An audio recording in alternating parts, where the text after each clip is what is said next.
Excretion के लिए kidneys,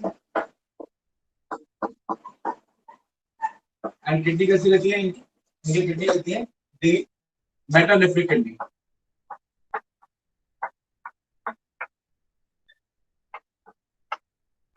अब ये बात ध्यान रखिएगा कि जो मेटानेफ्रिक किडनी होती है वो रेप्टाइल्स की प्रॉपर्टी है, और उसके बाद के ऑर्गेनिजम्स की, जैसे कि एप्स या मैमल्स।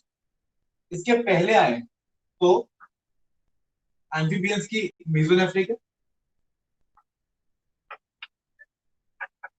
इसकी एम्फीबियन फिशेस की, एम्फीबिया एंड फिशेस की मेसोनेफ्रिक किडनी होती है। मतलब ये स्टेजेस ऑफ डेवलपमेंट है, प्रोनेफ्रिक, मेसोनेफ्रिक, मेटानेफ्रिक। और प्रोनेफ्रिक होती है साइक्लोस्टोम्स में, प्रोनेफ्रिक है साइक्लोस्टोम्स की।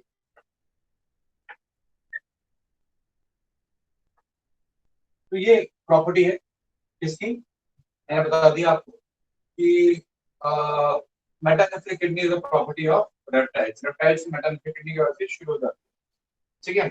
अच्छा, एक्सक्रीशन में रेप्टाइल्स यूरिक एसिड एक्सक्रीट करेंगे। क्या रिलीज करेंगे? यूरिक एसिड एक्सक्रीट करेंगे। दे आर यूरिकोटेलिक,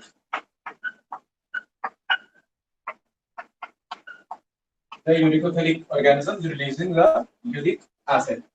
और क्रोकोडाइल्स और स्नेक्स के पास there is no urinary bladder. मतलब स्नेक की बात करें, क्रोकोडाइल की बात करें, तो यूरिक एसिड स्टोर नहीं हो रहा because there is no urinary bladder है। आई सपोज जितनी बातें एक्सक्रीशन के बारे में क्लियर है। आगे ध्यान देंगे इसके, थोड़े से बात करेंगे इसके नर्वस सिस्टम के बारे में। तो नर्वस सिस्टम की क्या बात करें? नर्वस सिस्टम में बस इतना ही माइंड में रखिए कि सर हाँ, सर इनमें यूरिन स्टोर नहीं होता? यूरिन स्टोर नहीं होता, नहीं होता। यूरिक एसिड के फॉर्म में प्रोड्यूस होता है, ठीक है ना। और मेटाबॉलिक वेस्ट एलिमेंट्री कैनाल की ओपनिंग के थ्रू ही बाहर जा रहा है, तो कोई यूरिन नाम की चीज ही नहीं है, ऐसा आप कह सकते हैं। Okay sir. है। नर्वस सिस्टम की बात करें तो कुछ ऑर्गन्स के नाम, कुछ स्ट्रक्चर्स के नाम में बताना चाहूंगा मैं आपको। जैसे एक है जैकॉब्सन्स ऑर्गन।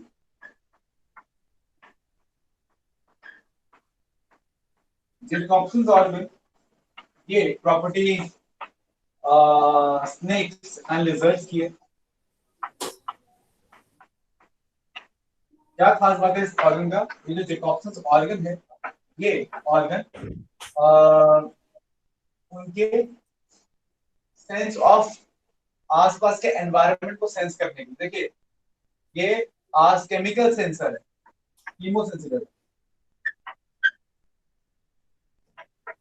देखिए स्नेक्स और लिजर्ड बार बार अपने टंग बाहर निकालते हैं।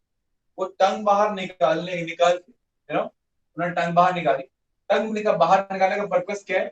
टंग बाहर निकाली और जितना एनवायरनमेंट के अंदर जो केमिकल मौजूद है उसको टंग पे लगा लिया, टंग को अंदर ले गए। टंग को अंदर ले गए और ऊपर, जहां टंग अंदर गई, ऊपर सरफेस पे, जैसे आपकी टंग ऊपर सरफेस से अटैच है, जब मुंह बंद करोगे ना फिर आपकी टंग नीचे नहीं रहेगी, आपके ऊपर सरफेस से अटैच रहेगी। तो ऊपर गई और ऊपर है सेंसरी ऑर्गन, ठीक है ना, दैट इज जैकॉब्सन्स ऑर्गन। और उस ऑर्गन से उसने सेंस कर लिया कि आसपास का एनवायरनमेंट कैसा है। तो ये स्नेक्स और लिजर्ड की खास बात है जो नर्वस सिस्टम के बारे में आपको बताना चाहता हूँ। अच्छा, नर्वस सिस्टम की जब भी हम बात करते हैं तो हम ईयर और आई की बात भी करते हैं। तो अगर हम आई और ईयर की बात करें, ठीक है, अगर हम आई और ईयर की बात करें तो इनकी आई के बारे में तो इतनी इंफॉर्मेशन नहीं है। आई में देयर इज न्यूक्लियोटिक मेम्ब्रेन, और न्यूक्लियोटिक मेम्ब्रेन कुछ नया नहीं है, ये मैं बता आपको रेप्टाइल्स में रहा हूं, लेकिन न्यूक्लियोटिक मेम्ब्रेन प्रॉपर्टी फिशेस से चलती आ रही है, from fish to apes. Mammals में एब्सेंट होती है, फिशेस टू एप्स।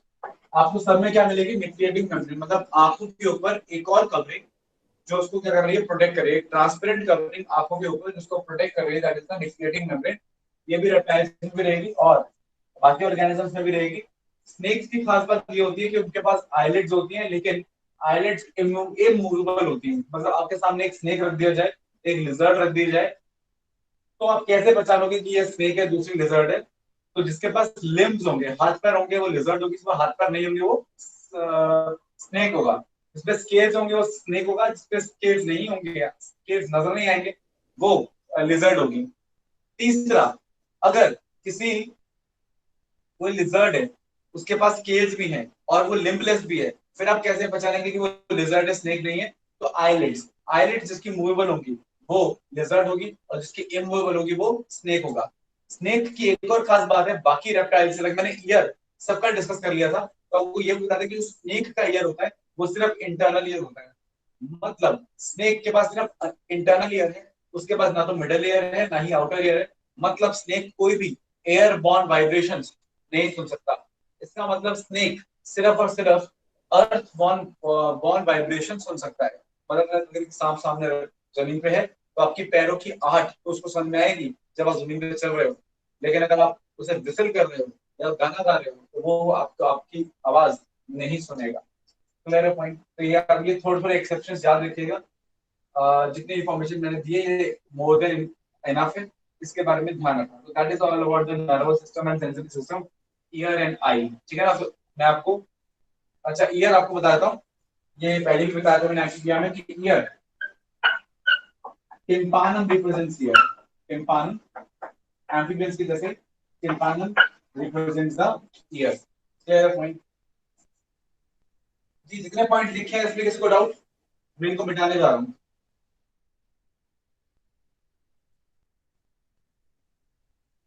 यस या नो? No sir. ओके, मिटा दिया जाए इसको। सर हाँ जी बोलिए।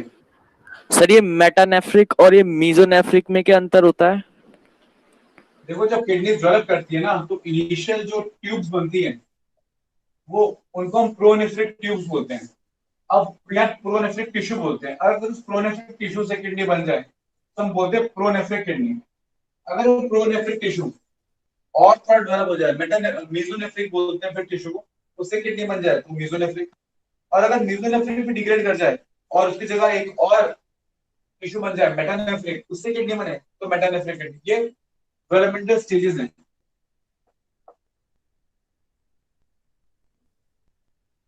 आगे हम बात करेंगे रिप्रोडक्शन।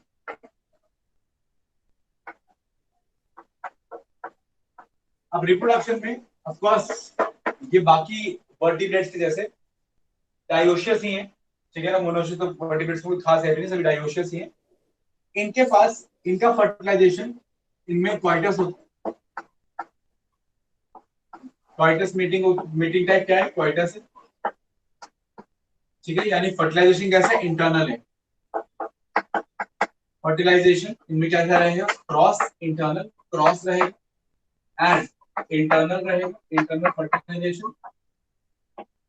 ओवीपैरस होते हैं। कैसे होते हैं? ओवीपैरस होते हैं। ठीक है ना? कुछ जैसे कि फॉर एग्जांपल कैमलिया या हाइड्रोफिस,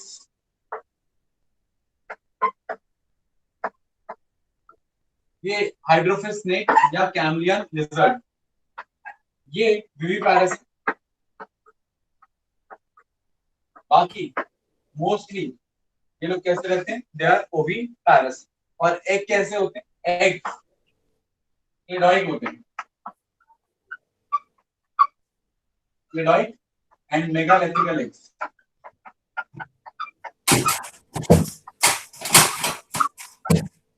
क्लेडॉइड का मतलब, क्लेडॉइड का मतलब होता है enclose in membrane. Enclose in membrane मतलब इनके जो एग्स हैं वो मेम्ब्रेन में एनक्लोज है।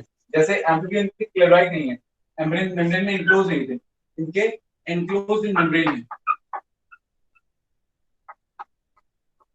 मेम्ब्रेन में एनक्लोज रहते। और क्या बोला? मेगालेथिकल। मेगालेथिकल मतलब they have large amount of yolk। Birds और रेप्टाइल्स इन दोनों के egg कैसे होते हैं? मेगालेथिकल होते हैं। मेगालेथिकल मतलब लार्ज अमाउंट ऑफ yolk। जैसे अगर आप मुर्गी का अंडा देखो तो उसमें काफी सारा योग होता है, तो बर्ड है, बर्ड के एग्स में योग होता है, काफी सारा होता है, तो उसको बोलते हैं मेगा लेसिथल एग्स। तो इनके एग्स भी ऐसे ही हैं, मेगा लेसिथल होते हैं, काफी सारा योग रहता है, ठीक है, और एंक्लोज्ड इन मेम्ब्रेन होते हैं। और जो योग होता है वो एक तो है तो काफी सारा, ऊपर से एक कोने में है, मतलब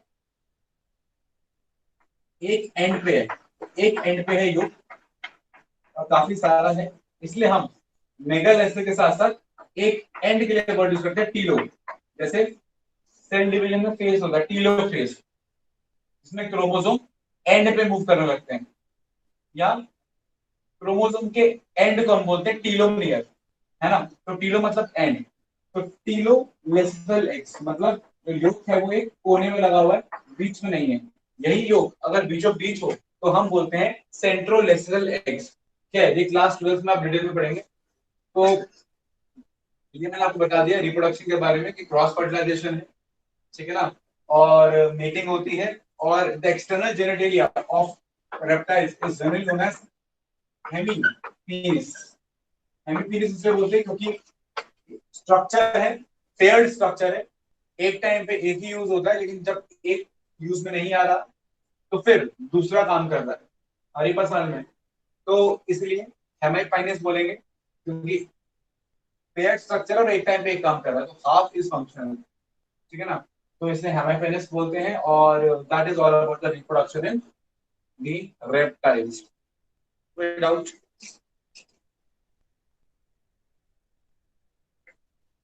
किसी को कोई डाउट?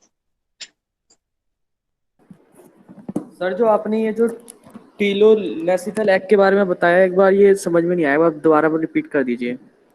अरे जो एग का योग होता है वो कहाँ पे है? बीचों बीच है तो सेंट्रोलेसाइथल, ठीक है ना, एक कोने में है तो टीलोलेसाइथल।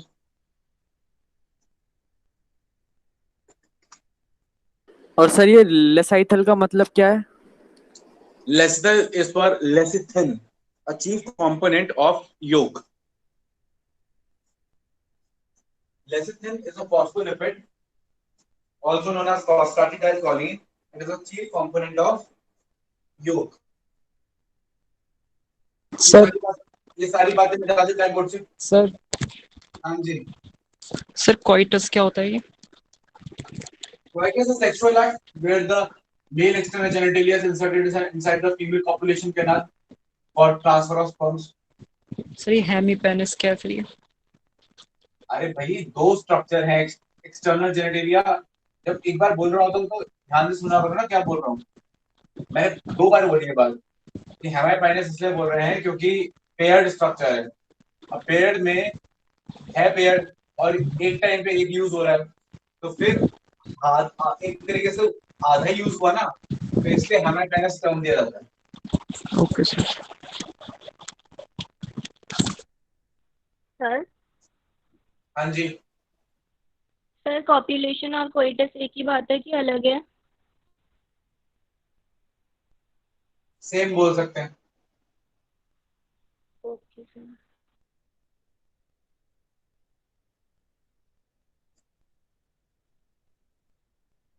Anything else to be asked? Is board going to kill your person? Sir सिर्फ कोइटस Camelian की सिर्फ is a रेप्टाइल्स के लिए cameleon is a यूज होती है lizard term and hydrophilus is a water snake. याद रखना इस बात को। Even वो एक और snake है Pyranosoma, वो भी viviparous है। Pyranosoma is again a snake which is viviparous। हाँ जी और बताइए, कुछ कह रहा था। सर मैं बोल रही थी कोइटस जो टर्म है वो सिर्फ रेप्टाइल्स के लिए यूज होती है या फिर बाकियों के लिए भी हम इंटरचेंजेबली यूज कर सकते हैं कॉपुलेशन के साथ? बायोलॉजी में जब एक टर्म बोली जाती है तो वो टर्म हर जगह इस्तेमाल हो जाती है। जैसे क्लियोडॉइड का मतलब अगर इनक्लोज मेम्ब्रेन है तो हर जगह उसका मतलब सेम रहेगा, ठीक है ना। कॉइटस अगर एक टर्म है फॉर द पॉपुलेशन या इंटरकॉर्स तो वो हर जगह सेम ही रहेगा। Okay sir.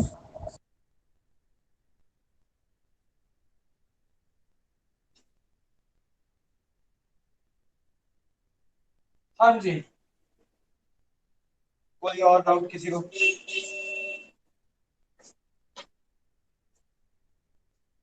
सर अभी आपने कैमेलियन के बारे में क्या बोला था, तब मैं बोल रही थी तो मुझे समझ नहीं आया। किसके बारे में? कैमेलियन के बारे में। किसके बारे में? सर कैमेलियन, अभी अभी जो बोला था आपने। मैम मैं ये बता रहा था कि कैमेलियन और हाइड्रोफिस और पैरानोसोमा ये विविपारस होते हैं। Chameleon is a lizard.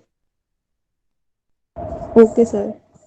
Okay, चलिए अब आगे मैं कुछ एग्जांपल्स की बात कर रहा हूँ। हालांकि एग्जांपल्स आपको देखो, एग्जांपल्स मैंने कई जगह शायद कुछ कुछ आपके साथ डिस्कस नहीं किए होंगे या किए भी होंगे, जो भी है। एग्जांपल्स आपकी रिस्पॉन्सिबिलिटी है कि आप एनसीईआरटी के सारे याद रखें, ठीक है ना। कल को मुझसे हम बोला कि सर आपने ये वाला एग्जांपल तो बताया है। एनसीईआरटी में अगर एग्जांपल दिया है, मैं तुम्हें एक बात और क्लियर बोल देता हूँ कि वैसे तो मैं कोशिश करता हूँ कि एनसीईआरटी की सारी चीजें मैं कवर करूँ। अगर कोई चीज एनसीईआरटी की छूट गई है या स्किप हो गई है या मिस हो गई है, तो वो आपकी रिस्पॉन्सिबिलिटी है कि आप खुद उस चीज को, अगर वो एनसीईआरटी में दी हुई है तो उसको आप याद रखें, क्योंकि एनसीईआरटी तो आपको 100% टिप्स पे होनी चाहिए।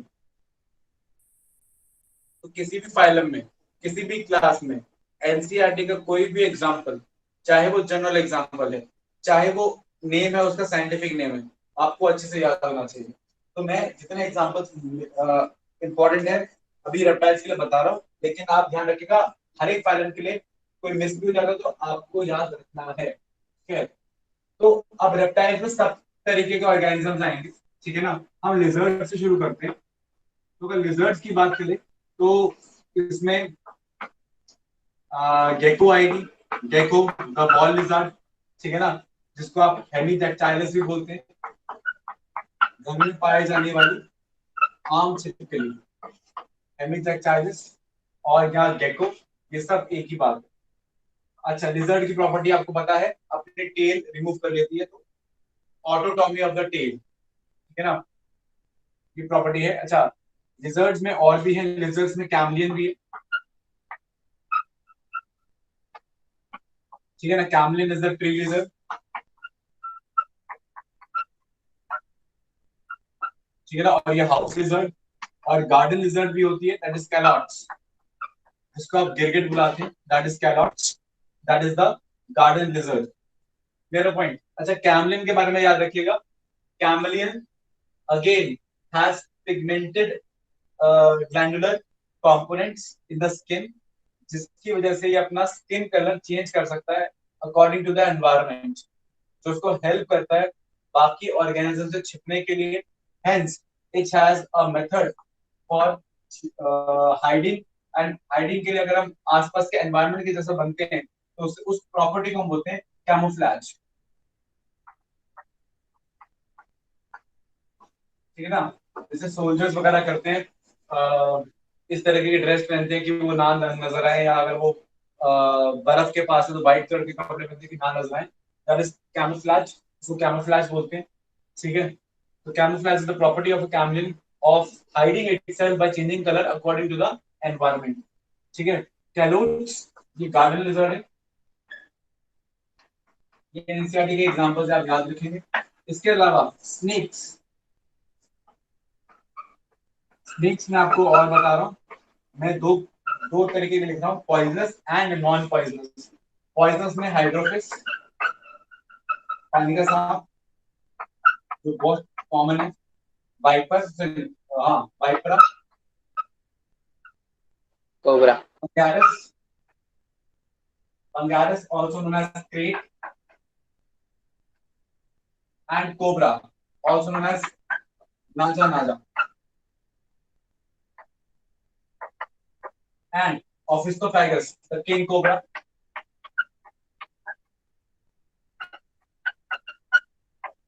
Ophistophagus king cobra, Pangaris crate, naja naja cobra, ठीक है। हाइड्रोफिस, ये सब पॉइजनस स्नेक्स हैं, जिसमें Vipera is a snake which releases haemotoxin, मतलब कि ऐसा टॉक्सिन जो आपके ब्लड के थ्रू जाके आपके ब्लड टिश्यू को डैमेज करेगा। और नाजा नाजा रिलीजेस न्यूरोटॉक्सिन जो आपके नर्वस सिस्टम को डैमेज करेगा। न्यूरोटॉक्सिन पंगैरस में न्यूरोटॉक्सिन, ठीक है ना। तो जो टॉक्सिन है वो दो तरीके का हो सकता है, हेमोटॉक्सिन, ठीक है, या न्यूरोटॉक्सिन। हेमोटॉक्सिन ब्लड के अंदर आपके ब्लड टिश्यू डैमेज कर रहा है, और न्यूरोटॉक्सिन आपके नर्वस सिस्टम को क्या कर रहा है, डैमेज कर रहा है। इसके अलावा नॉन पॉइजन स्नेक में अगर हम बात करें तो पाइथन, पाइथन जिसको आप अजगर भी बुलाते हैं, ठीक है ना, ये नॉन पॉइजनस है, तो आपको जहर से नहीं मारेगा, या आपको अपनी बॉडी में जकड़ के, ठीक है ना, उस तरीके से उसे मार के उस तरीके से आपको मारेगा। तो यहाँ रखिएगा, these are the snakes which you should always remember. Lizards are non poisonous, ठीक है ना। जैसे कि American hellbender, American hellbender इकलौती ऐसी लिजर्ड है जो पॉइजनस है, बाकी most of the lizards are non poisonous. Water snakes 90% are poisonous. Land snakes are the one which are generally non poisonous. और जो लैंड स्नेक्स मोस्टली पॉइजनस होते हैं वो थोड़े बहुत ही हैं, उनमें ये सब आ रहे हैं, वाइपर, पंगैरस, कोबरा, यही कुछ लैंड स्नेक्स है जो पॉइजनस है। बाकी जितने वाटर स्नेक्स हैं, जितनी species, different species of water snakes हैं, मोस्टली कैसे हैं, पॉइजनस हैं। उसके अलावा आपको रेप्टाइल्स के अंदर और क्या मिल जाएगा, रेप्टाइल्स में आपको मिलेंगे crocodile, class Crocodilia, class sorry order Crocodilia, जिसमें आपको क्रोकोडाइल, एलिगेटर, फ्रॉक्स, एलिगेटर, और इंडियन सब कॉन्टिनेंट में मिलने वाला गैवालिस, जिसको आप घड़ियाल भी बुलाते हो। तो क्रोकोडाइल, एलिगेटर, एलिगेटर यूएसए और चाइना में मिलता है, क्रोकोडाइल बाकी एरियाज में मिलते हैं, और गैवालिस इंडियन सब कॉन्टिनेंट का क्रोकोडाइल है। ये छोटा सा साइज का होता है, इसका ये ऐसा होता है, इसका मुंह थोड़ा लंबा होता है, इसका मुंह थोड़ा लंबा सा होगा, ठीक है ना, क्रिस्टल जैसा। क्रिस्टल के दांत बाहर की तरफ होते हैं, इसके अंदर होते हैं, and crystal is a fish. तो इसकी इसकी इसका मुंह ऐसे लंबा सा रहता है, ठीक है ना। तो ये बेसिकली सिर्फ फिश ही खाता है, ये पूरा पूरा एक ह्यूमन बींग को खा नहीं सकता, साइज में छोटा, 3-3 साढ़े 3 फीट का है, ज्यादा बड़ा नहीं है, ठीक है ना। तो दैट इज गेवालिस। और एलिगेटर्स यूएसए और चाइना के अंदर पाए जाने वाले क्रोकोडाइल के ग्रुप्स हैं। और क्रोकोडाइल जनरल एक ग्रीनिश लगिश सा ऑर्गेनिज्म है जो आपके अदर रीजन्स में पाया जाता है। तो ये ग्रुप क्रोकोडिलिया हो गया, ये सारे 4 चैम्बर होते हैं हार्ट वाले, ठीक है। इसके अलावा आखिर में शुरू बताया था, देयर इज, एक मिनट रुक जाओ, देयर इज, सुन ले, there is tortoise and there is turtle. Tortoise, Chelone, sorry, tortoise, Chelone, हाँ, एंड टेस्ट्यूडो द टर्टल, ठीक है ना। तो इनके बारे में जानना, सर, हाँ जी सर, टेस्ट्यूडो टॉर्टोइस है। हाँ हाँ, वही तो कह रहा हूँ मैं आपको, टेस्ट्यूडो द टॉर्टोइस और कैलॉन द टर्टल। तो जो जो पानी वाला है, ठीक है ना, वो आपका टर्टल रहेगा। मैंने आपको शुरू में बताया था कि जो टॉर्टोइस और टर्टल होता है उनमें 2 तरीके के होते हैं। जो टॉर्टोइस है वो लैंड वाला है, ठीक है ना, उसकी उंगलियां रहती हैं, और जो पानी वाला है वो टर्टल है, उसके स्विमिंग के लिए फोर लिम्स और हाइंड लिम्स दोनों के रहते हैं, मॉडिफाइड रहते हैं। दोनों में ये भी फर्क है कि जो टॉर्टोइस है वो अपनी गर्दन पूरी अंदर लेके जा सकता है, टर्टल अपनी गर्दन पूरी अंदर लेके नहीं जा सकता। इसके अलावा दोनों में कॉमन एक और चीज होती है, दोनों की बॉडी के ऊपर कवरिंग रहती है, जिसको हम बोलते हैं दी शेल, या सिंपली आप बोल सकते हैं उसको कारापेस। तो उसका कारापेस होता है, उसके बॉडी के ऊपर ऊपर उसकी क्या होती है, कवरिंग होती है। और वो कवरिंग इस तरीके की होती है कि वो उसका बॉडी का इंटीग्रल पार्ट है। अगर आप उसका कारापेस निकाल दोगे, नहीं कारापेस निकाल दो, अंदर से टर्टल बाहर आ गया। जैसे कल आपने ये लिया, एप्पल स्नेल लिया, एप्पल स्नेल का आपने शेल तोड़ दिया, एप्पल स्नेल का अगर आप शेल तोड़ दोगे तो अंदर से आपको स्नेल नजर आएगा, शेल उसका एक्सटीरियर पार्ट है। लेकिन अगर आपने टॉर्टोइस टर्टल का शेल निकाल दिया तो अंदर आपको उसके ग्लैंड्स, ऑर्गन्स नजर आने लग जाएंगे। तो उसके बॉडी का इंटीग्रल पार्ट है उसका शेल, उसके शेल को उसकी बॉडी से अलग नहीं कर सकते। हाँ, उसकी शेल की जो प्लेट्स हैं, जो उसके स्क्यूब्स हैं, वो टूट टूट के रिमूव होते रहते हैं, नए आते रहते हैं। ये पूरे रेप्टाइल में आपको प्रॉपर्टी मिल जाएगी। स्किन छोड़ते हैं ये लोग, कोई पार्ट में छोड़ता है, कोई पूरी छोड़ता है, ठीक है ना। जैसे स्नेक्स है, ये अपनी पूरी स्किन छोड़ देंगे, ठीक है ना। इसे बोलते हैं एक्डाइसिस, ECDYSIS, एक्डाइसिस या मॉल्टिंग बुलाते हैं इसको। ये प्रॉपर्टी है रेप्टाइल्स की, ठीक है ना।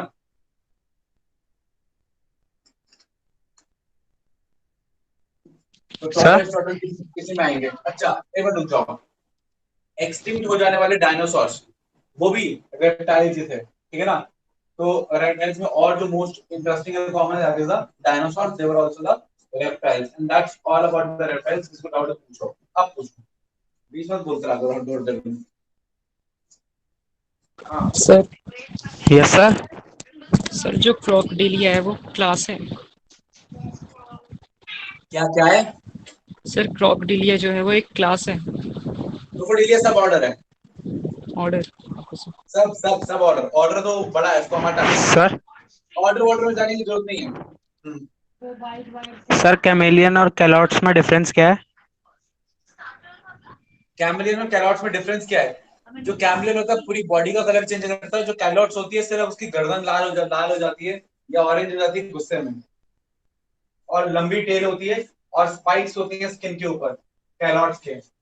और जो कैमलियन है वो ग्रीन, वो कलर चेंज करता है और वो पूरे कलर चेंज कर सकता है। Okay sir. सर हाँ जी। मॉनिटर लिजार्ड भी पॉइजनस नहीं होती? क्या? सर मॉनिटर लिजार्ड भी पॉइजनस नहीं होती? बैरनस, बैरनस पॉइजनस नहीं है, नॉन पॉइजनस है। Okay sir. लेकिन खा जाएगी तुमको। सर ये जो पॉइजनस स्नेक्स होते हैं ये बस हार्ट या फिर नर्वस सिस्टम को इफेक्ट करता है ना इनका पॉइजन, और किसी मतलब हीमोटॉक्सिन और किसको affect करता न्यूरोटॉक्सिन है? के अलावा और कोई करता है? किसको बोला तुमने, किसको अफेक्ट करता है? सर हार्ट या फिर नर्वस सिस्टम। ऐसा कुछ नहीं है कि हार्ट को अफेक्ट करता है। मैंने बताया हीमोटॉक्सिन वाला जो है, जो हेमाटोटॉक्सिन रिलीज कर रहा है, वो आपके ब्लड टिश्यू को डैमेज करेगा, ठीक है ना। आपके ब्लड टिश्यू डैमेज होंगे तो आपके ब्लड वेसल्स क्लॉट बन जाएगा, ब्लड वेसल्स में क्लॉट बनेगा तो हार्ट तक ब्लड नहीं पहुंचेगा, अल्टीमेटली पंप नहीं करेगा। तो हार्ट को डैमेज नहीं करा, आपके ब्लड वेसल्स को क्लॉट करा रहा है, जिसकी वजह से हार्ट पंप करना बंद कर देगा। और न्यूरोटॉक्सिन वाला सीधा सेंट्रल नर्वस सिस्टम और स्पाइनल कॉर्ड को अफेक्ट करता है, ठीक है। तो सर इसके अलावा और किसी टाइप का टॉक्सिन नहीं रिलीज करते हैं मतलब स्नेक्स जो पॉइजनस होते नहीं, हैं? स्नेक्स दो ही तरह के टॉक्सिन रिलीज करते हैं, ठीक है ना। एक हेमाटॉक्सिन और एक न्यूरोटॉक्सिन, ओके सर। और ये ब्लड के थ्रू जाते हैं, ठीक है ना। इसलिए इनको हम वेनम भी बुलाते हैं।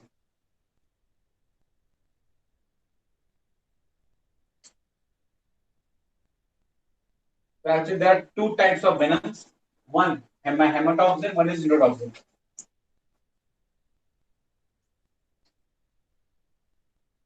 सर अभी आपने क्या बोला, वेनम क्यों बुलाते हैं पॉइजन को? मैंने बोला कि देखो, एक होता है पॉइजन, एक होता है वेनम। पॉइजन ऐसा होता है जो आपने खाया, आपके पेट में गया और फिर आपको नुकसान पहुंचा, आप मर गए, दैट इज पॉइजन। और जो आपके ब्लड में गया और ब्लड में जाके आपको नुकसान पहुंचाया, वो हो गया आपका वेनम। जैसे कि फॉर एग्जांपल, अगर आप जैसे फॉर एग्जांपल आपने स्नेक को खा लिया, लेट्स से, ठीक है ना। मान लो आपने आधा स्नेक खा लिया, ठीक है। तो अगर आपने स्नेक को खा लिया तो आप नहीं मरेंगे, ठीक है। लेकिन स्नेक ने, वो भी लेकिन उसका हेड पार्ट नहीं है ना, जहाँ पॉइजन ग्लैंड है वो पार्ट नहीं। तो आपने अगर उसका हेड कट कर दिया, ठीक है, या रिमूव कर दिया, या पॉइजन ग्लैंड रिमूव कर दिया और स्नेक को खा लिया, तो आप नहीं मरोगे, ठीक है ना। वहीं पे जो स्नेक क्या है, वेनेमस है, आपको काट रहा है तो आप मर रहे हो। वहीं पे अगर आपने फ्रॉग लिया, ठीक है ना, let's say lemon dot frog, lemon dot frog आपके हाथ पर आके बैठ भी गया, उसकी स्किन जरा से भी स्किन से टच हो गई, आप तब भी मर सकते हो। और खा लिया तो फिर तो पता नहीं क्या होगा आपका, ठीक है ना। तो पॉइंट ये है कि पॉइजनस वो ऑर्गेनिज्म होते हैं जिनको खा के हम मर जाते हैं, और जिनके काटने से हम मर जाए उन्हें हम वेनमस बोलते हैं।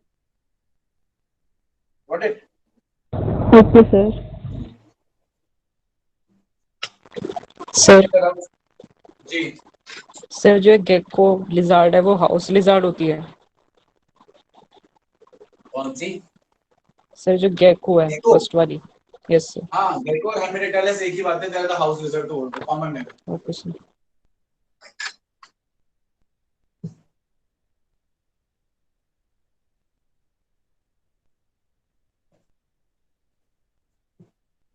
आगे बात करें।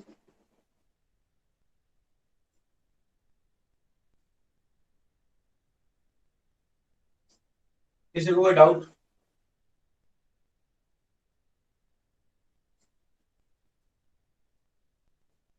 चलिए आगे बात करते हैं।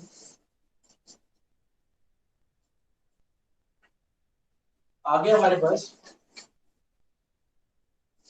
एम्स है, एम्स।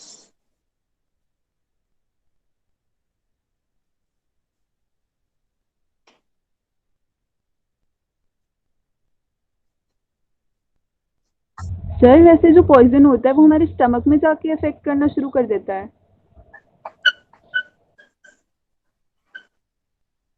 हाँ, आपके आपके पेट में गया और चेक करना शुरू। कुछ पॉइजन ऐसे भी होते हैं जो आपके स्किन के थ्रू अब्जॉर्ब होकर भी नुकसान पहुंचा सकते हैं, ठीक है।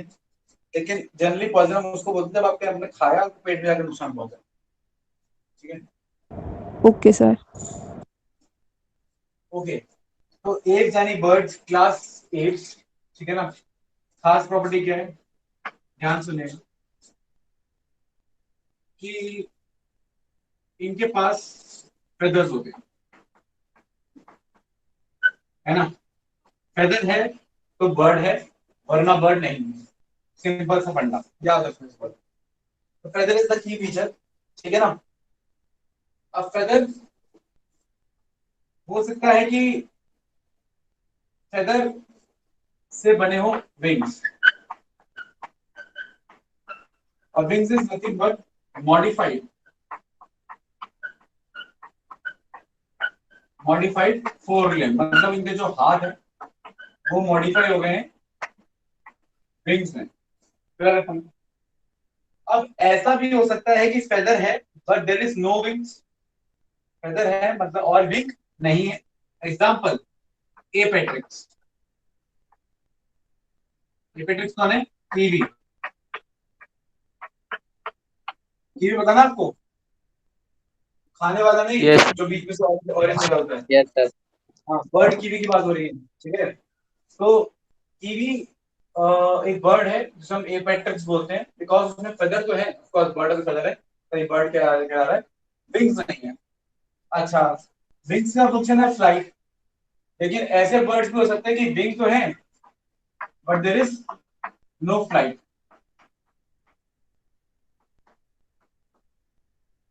ठीक है ना। आ रही बात समझ में? That is flightless birds.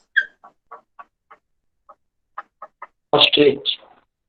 और फ्लाइटलेस बर्ड्स के अंदर मैं आपको बताता हूँ, जैसे कि स्ट्रूथियो, रिया और कीवी।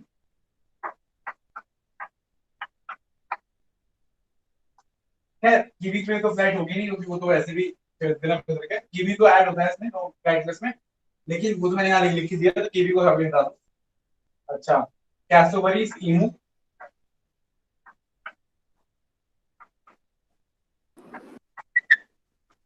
ठीक है ना। तो ये कुछ बर्ड्स हैं जो कि क्या सी हैं, फ्लाइटलेस हैं। स्ट्रूथियो और रिया ये दोनों ऑस्ट्रिचेस हैं। ये अफ्रीकन ऑस्ट्रिच है, ये साउथ अमेरिकन ऑस्ट्रिच है, तो ये दोनों ऑस्ट्रिच हैं। तो आप बोल सकते हो कि ऑस्ट्रिच इज अ बर्ड, ठीक है ना। जो struthio African and rhea South American, तो वो कैसे होते हैं, फ्लाइटलेस बर्ड्स होंगे। बर्ड्स हमारे पास फ्लाइटलेस भी होंगे जो उड़ नहीं पाएंगे। बाकी जनरली बर्ड्स जो है वो उड़ पाते हैं, थोड़ा उड़ पाए, जैसे कि गैरस यानी मुर्गा या पिकॉक, ठीक है, या तो थोड़ा उड़ पाए या पूरा अच्छे से प्रॉपर उड़ पाए, जैसे ईगल, स्पैरो, क्रो, पिजन, पता ही आपको, है ना। तो वो हो सकता है, लेकिन जनरली जो बर्ड्स हैं वो उड़ पाते हैं, they have the property of flight. अच्छा, इसकी बॉडी की बात करते हैं। आई सपोज ये बातें क्लियर है, इसको मिटा रहा हूँ। सर इसको मिटा दिया जाएगा। सर ये फेदर और विंग्स में कुछ अंतर होता है क्या? बेटा अगर एक हो गया पंख, मतलब कि भाई एक जैसे शटल कॉक आती है, वो शटल कॉक में विंग्स होते हैं या वो फेदर होते हैं? फेदर तो ये पंखुड़ी से हो गई ना, एक फेदर हो गया, और विंग तो पूरा का पूरा हो गया ये जो फेदर से बना होगा। फेदर तो बॉडी में भी होंगे, समझ रहे हो? फेदर तो बॉडी में भी होंगे। हाँ सर। हमारे स्किन पे बाल होते हैं, बर्ड के स्किन पे फेदर होते हैं। अच्छा ठीक है ना? ठीक है अब सर। तुम ये समझ लो कि इस तुम्हारे, जैसे इमेजिनरी बोल रहा हूँ, ये समझ लो कि तुम्हारे हाथ पे इतने सारे बहुत सारे बाल आ गए, इतने बाल आए कि वो पूरा ऊपर एक स्ट्रक्चर बन गया, और उसको फ्लैप कर करके तुम उड़ने लग गए। ठीक है, तो वैसा समझ लो बर्ड को कि इतने ज्यादा फेदर्स हैं कि फिर वो पूरा का पूरा स्ट्रक्चर बन गया जिससे वो फ्लाई कर रहे हैं। तो wing is made up of feathers. ठीक है ना? आ रही बात सामने? Yes sir. हाँ,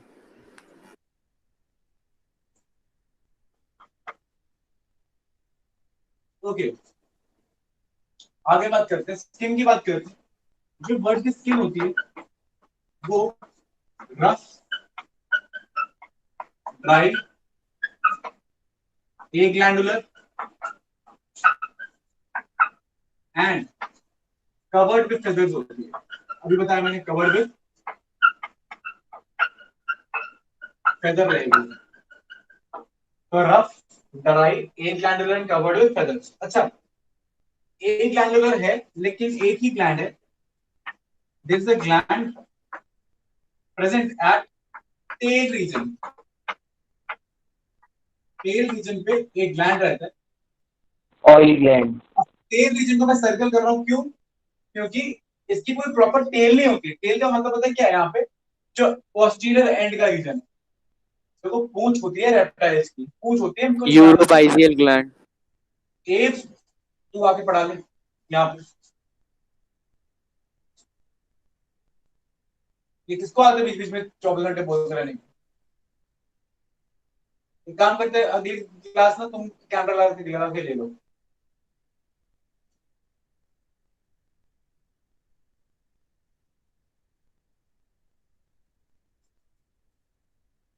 कुछ इंपॉर्टेंट बोल रहा हूँ, बीच में डिस्टर्ब कर देंगे।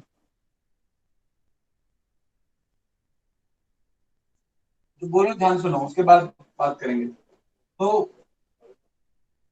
क्या बता रहा था तुम, भुलवा दिया मुझे।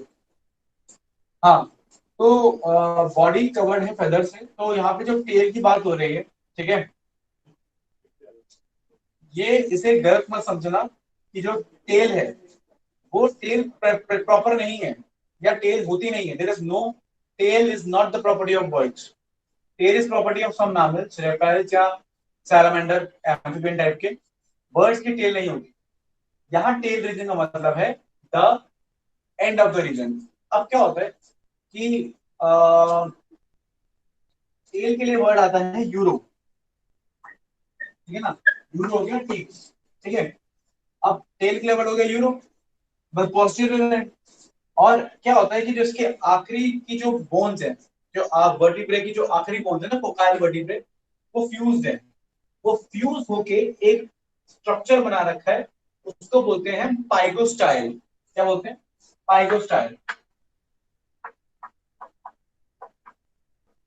ठीक है, तो वो कोने वाले रीजन को पाइगोस्टाइल बोल रहे हैं।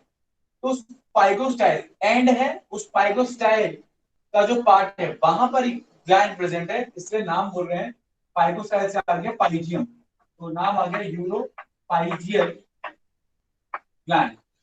आगे बात समझ में? तो uro for the tail region, pygial, pygium pygostyle से आ रहा है, that is the bones fuse together. Tail की बोन्स या एंड की बोन्स, वर्टिब्रे की last bones fuse together to form pygostyle. तो यूरोपाइजियल ग्लैंड है। और uropygial gland, this is oil gland.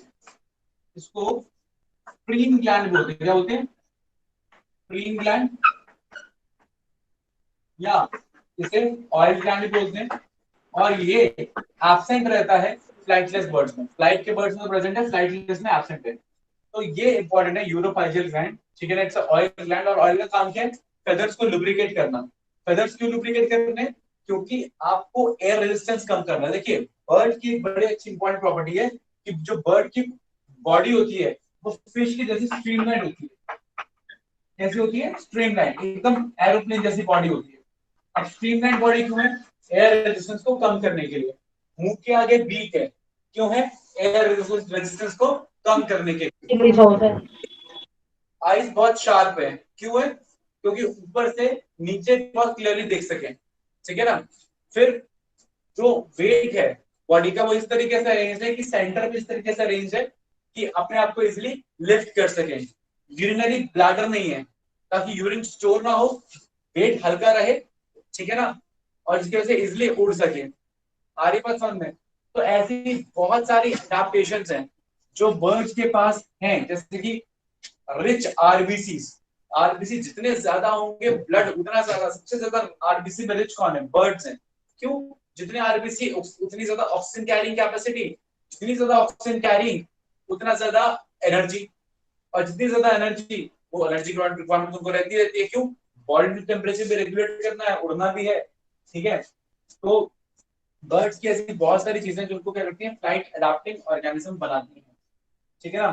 तो उनकी बॉडी स्ट्रीमलाइन, ये भी कौन कौन प्रॉपर्टी की बॉडी एकदम स्ट्रीमलाइन होती है, एरोप्लेन जैसी होती है, ताकि एयर रेजिस्टेंस को क्या कर सके? कम कर सके। तो that is the property of the birds. Bones, bones pneumatic या हॉलो होती हैं, हॉलो होती है और एयर फिल्ड कैविटीज होती है उसके अंदर, ताकि वो इजीली फ्लाई कर सके। Clear point? अब किसी को डाउट है तो बोलो।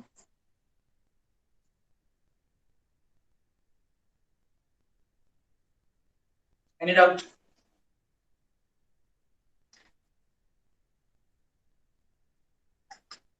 सर हाँ हेलो जी, सर। सर हाँ जी, हाँ जी। अगर बोन्स अगर इनकी मतलब अंदर से होलो है तो उसके अंदर सर बोन मैरो बोन्स की बात होता है? बाद में करेंगे, बोन्स की बात अभी करेंगे एंड ऑफ फ्रीडम में। ओके। वो तो मैंने भी ऐसे बस एक पॉइंट बता दिया, वो उसको एंड ऑफ फ्रीडम में डिस्कस करेंगे। और बताओ, और कोई डाउट? जो पढ़ाया है उसके रिगार्डिंग में डाउट है तो बताओ।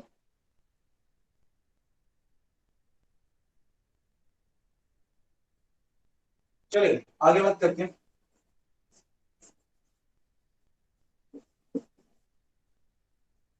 ये सारी बातें याद रखना। अच्छा, बर्ड की बॉडी पे स्केल्स नहीं होते जनरली, सिवाय हाइंड लिम्ब के। तो ये पॉइंट ऐड कर लेना कि हाइंड लिम्ब हैज स्केल्स, पैरों पर स्केल्स हैं, बाकी पूरी बॉडी पे स्केल्स नहीं है।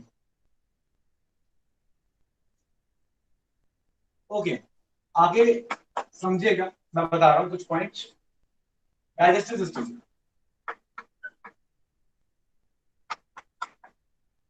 डाइजेशन में दांत नहीं होते, बर्ड्स में दांत नहीं होते, पहली प्रॉपर्टी। बेसिक ग्राइंडिंग बीक से करते हैं। खाने खाने को पकड़ने के लिए बीक काम करती है, जैसी बीक वैसा खाना। अगर पैरट नट्स खा रहा है तो उसकी बीक क्रुकड है। वुड पैकर वुड चेल्सिंग है, सेलुलोज को ले रहा है, वुड को चेल्स कर रहा है तो उसकी बीक अलग तरीके की है। कोई सीड ईटिंग है, उसकी बीक अलग तरीके की है। ईगल जो वल्चर मीट खा रही है, कैरी ऑन फीडिंग है, तो उसकी बीक अलग तरीके की। तो beak decides the mode of nutrition for a bird है। अच्छा, अच्छा, बीक अकेलौते बर्ड्स की प्रॉपर्टी नहीं है। जो टर्टल्स होते हैं उनकी भी छोटी सी बीक होती है और काफी हार्ड होती है, ठीक है ना। उसको वो ग्राइंडिंग के लिए इस्तेमाल करता है। तो इवन सर ब्लर टर्टल्स है। हैव बीक है, टीथ नहीं है। सर वीडियो ब्लर है। क्या? सर वीडियो ब्लर है। सबकी वीडियो ब्लर है? Yes yes sir. Yes sir. एक मिनट रुको, फोकस हट गया है, 2 मिनट रुको।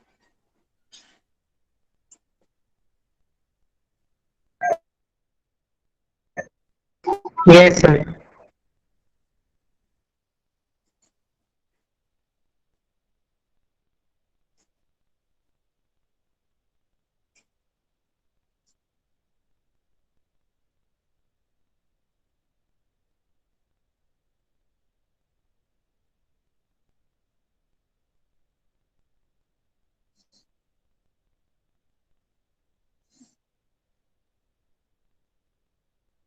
अब क्लियर है? Yes sir. Yes yes sir. Sir. Okay, तो नो टीथ, बीक, बीक है इनके पास, और इनके पास क्रॉप है नो सर। और स्टोरेज ऑफ फूड,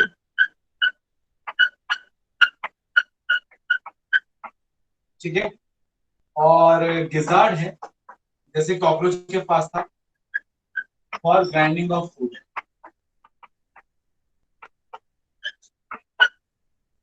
ठीक है ना।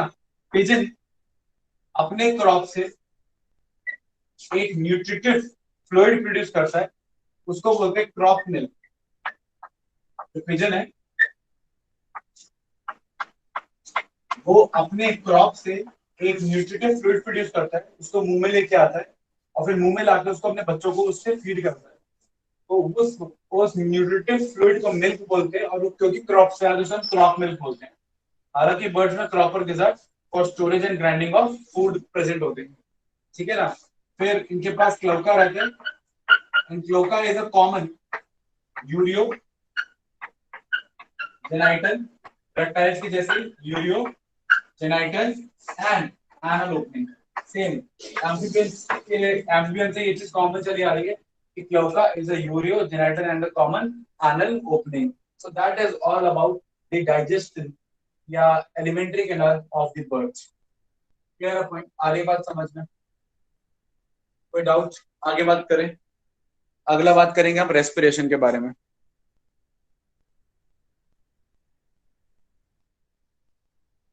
सर उनके पास मेमोरी ग्लैंड तो होते नहीं है, तो ये वो मिल्क कैसे कर लेते हैं? देखो मेमोरी ग्लैंड वो ग्लैंड्स हैं, देखो ह्यूमंस के अंदर स्पेसिफिक ग्लैंड्स हैं, ठीक है, जो डिफाइंड है कि तुम मिल्क प्रोड्यूस करोगे, तो वो मेमोरी ग्लैंड बोल दिया उनको। अब इनके अंदर क्रॉप जो है वो ब्लड लेके सेक्रीशन कर रहा है और न्यूट्रिटिव फ्लूइड सेक्रीट कर रहा है। भाई सेक्रीशन क्या है? सेक्रीशन किसी भी चीज हो सकती है ना, डाइजेस्टिव एंजाइम वो भी सेक्रीशन है, पसीना वो भी सेक्रीशन है ना, स्वेट, टीयर्स ये भी सेक्रीशन है। तो सेक्रीशन कुछ भी हो सकती है, इन्होंने न्यूट्रिटिव फ्लूइड सेक्रेट कर दिया। तो मेमोरी ग्लैंड्स नहीं है, लेकिन क्रॉप एक न्यूट्रिटिव फ्लूइड सेक्रेट कर रहे हैं।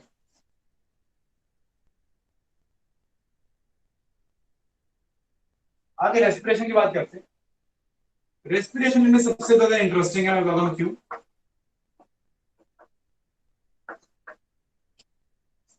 मैं इनके बारे में बताता हूं। पहले तो इनके पास यहां पर एक स्ट्रक्चर होता है, मतलब गर्दन शुरू हुई, ट्रैकिया शुरू हुआ, तो लैरिंक्स तो है ही,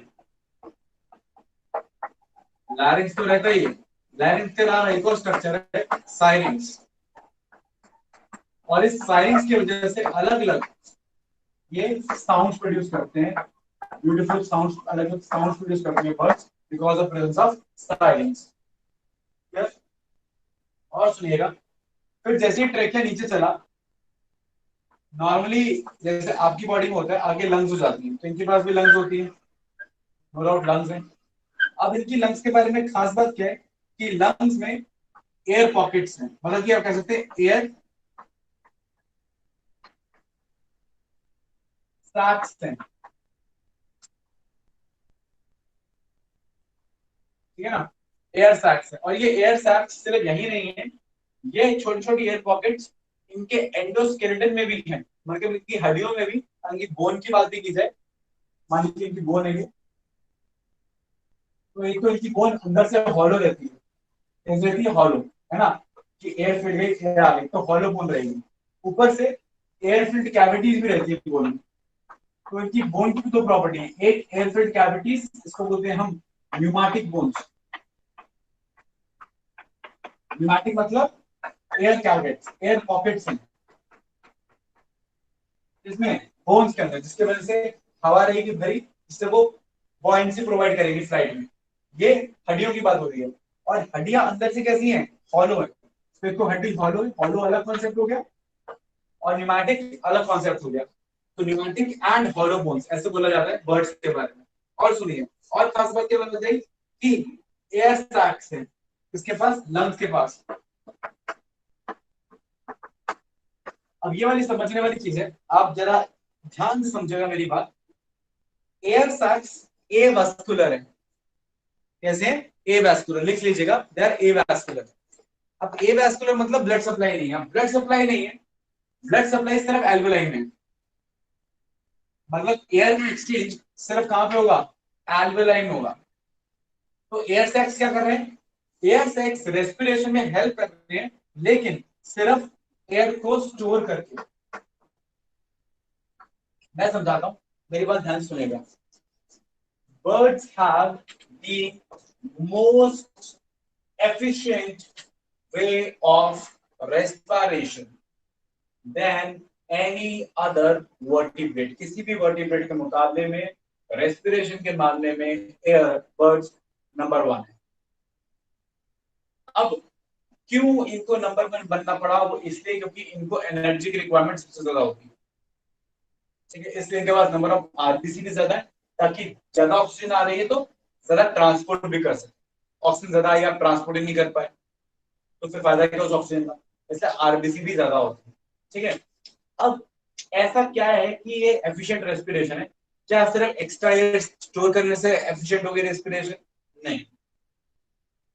आप मेरी बात सुनना, आप जब सांस लेते हो, आपने सांस लंग्स में भरी, ठीक है, पुरानी सांस छोड़ दी। जब आप पुरानी सांस छोड़ रहे हो तो जो आपने पहले सांस ली थी, जो देखो एक एयर आपके आती है, एक एयर आपके जाती है, जैसे ये एक नई एयर आपके लंग्स में आई, समझ लो बात को, जैसे सांस ली, नई एयर आपके लंग्स में, पुरानी चली गई। तो जो एयर आई वो एयर ब्लड में चली गई, ठीक है, ब्लड में चली गई, ब्लड से कार्बन डाइऑक्साइड इकट्ठे होकर लंग्स में आ गई, फिर आपने एयर भरी और फिर वो एयर चली गई। मतलब क्या हो रहा है कि जैसे ही आप सांस ले रहे हो, ठीक है, फिर जब छोड़ रहे हो तब आपकी एयर ब्लड में जा रही है, जो आप अभी लेके आए थे पहले, है ना, एयर से एक्सचेंज हो रही है। तो आप इंस्पिरेशन के बाद ब्लड के साथ एयर को एक्सचेंज तो कर रहे हो, लेकिन जब दोबारा सांस आ रही है उसके बाद बीच में गैप है, फिर उसके बाद जब नई हवा आ रही है तब आप उसको ब्लड के साथ एक्सचेंज कर रहे हो। मतलब एयर आई, आ गई नई एयर आने के बाद एक्सचेंज हुई, ठीक है, पुरानी जब तक निकल गई, नई आई, फिर दोबारा जब एयर आई फिर वो एक्सचेंज हुई। तो मतलब एक गैप, लंबे गैप के बाद एयर क्या हो रही है? एक्सचेंज हो रही है। या आप ऐसा कह सकते हो, जब आप इंस्पायर कर रहे हो तब आप एयर एक्सचेंज कर रहे हो, एक्सपायरेशन के टाइम पे एक्सचेंज नहीं कर रहे हो। फिर इंस्पायर कर रहे हो, फिर एक्सचेंज कर रहे हो, फिर एक्सपिरेशन के टाइम पे एक्सचेंज नहीं कर रहे हो। मतलब हमारा जो एक्सपिरेशन, सांस ली एक्सचेंज करी, सांस छोड़ी, सांस ली एक्सचेंज करी, सांस छोड़ी, ऐसा चल रहा है ना। तो सिर्फ इंस्पिरेशन के टाइम पे एक्सचेंज है, एक्सपिरेशन के टाइम पे नहीं है। बर्ड्स ऐसे नहीं है। बर्ड्स चाहे इंस्पायर कर रहे हो चाहे एक्सपायर कर रहे हो, दोनों वक्त उनकी एयर ब्लड से एक्सचेंज होती रहती है। कैसे? बहुत सिंपल सा कॉन्सेप्ट है, ध्यान समझिएगा। सबसे पहले एयर आई, जैसी एयर आई वो लंग्स में भर गई और एयर सैक में भर गई। तो एयर सैक में भर गए, लंग्स में भर गए। लंग्स वाली एयर ब्लड से एक्सचेंज हुई जैसे हमारी होती है, ठीक है, ब्लड से कार्बन डाइऑक्साइड वाली एयर यहाँ ऐड हुई, ठीक है, और फिर ये एयर यहां से बाहर चली गई, ठीक हमारी तरह। कोई डाउट? अब हम क्या है, हम वेट करेंगे दोबारा सांस आने का। बर्ड वेट नहीं करेंगे, जितनी देर में ये जा रही है और नहीं वापस आ रही है उतनी देर में ये एल्वेओलाई, ये एयर सैक वाली जो एयर है, जो एक्सचेंज नहीं हुई थी क्योंकि वो वैस्कुलर नहीं है, वो वाली एयर कहाँ गई? लंग्स में आ गई। अब लंग्स ने उस वाली एयर को, ठीक है ना, में से ऑक्सीजन ली, कार्बन डाइऑक्साइड ऐड कर दी, क्लियर पॉइंट। और इतनी देर में नई एयर आ गई और फिर वही लंग्स भरी और ये एल्वेओलाई भर गए, जो थोड़ी एयर थी वो बाहर चली गई, ठीक है, क्लियर पॉइंट। मीनवाइल यहाँ की फिर यहाँ आ गई।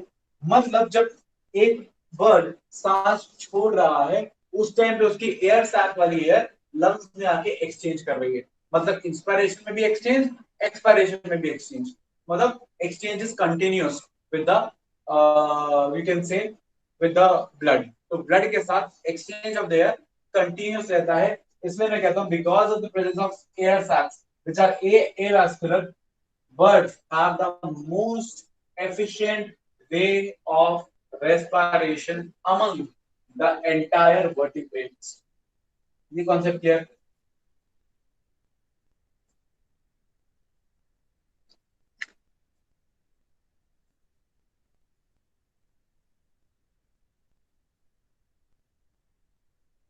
इस कॉन्सेप्ट में किसी को कोई डाउट?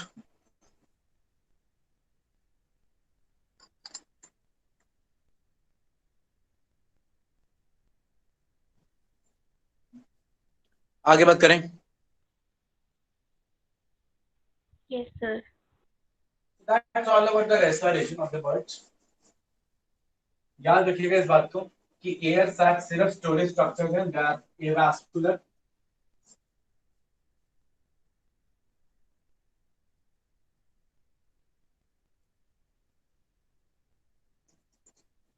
आगे समझते हैं। रेस्पिरेशन के बाद सर्कुलेशन, मैंने आपको सारी कहानी तो बताई थी सर्कुलेशन की पहले ही कि among vertebrates they have richest blood in RBC.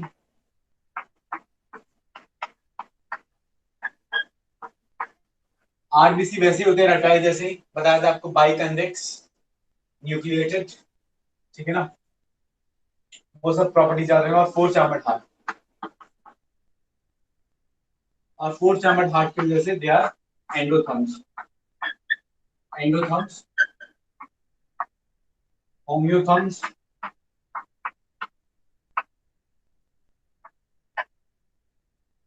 And आप कह सकते हैं बॉडी टेम्परेचर रेगुलेटर्स। देखिए एक टर्म होती है कोइक्लोथर्म्स,